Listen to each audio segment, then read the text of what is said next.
Hello everybody, it's Inex here. In today's video I will show you how to create a neon stroke effect on t-shirt in Photoshop. So here is a partial picture of me. With the quick selection tool we select the t-shirt. If we made a mistake we can unselect by holding the Alt key. When we are done with the selection, right click and select Make Work Path.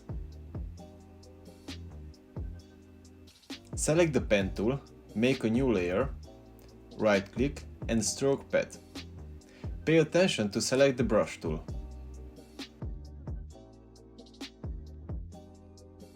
Make another layer with the brush tool and select a bright color, like white.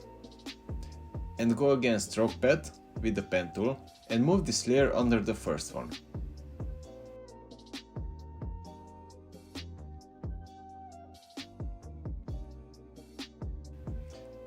Then go to Filter, Blur and Gaussian Blur and set to whatever you like. I'm selecting 9.8 in this situation.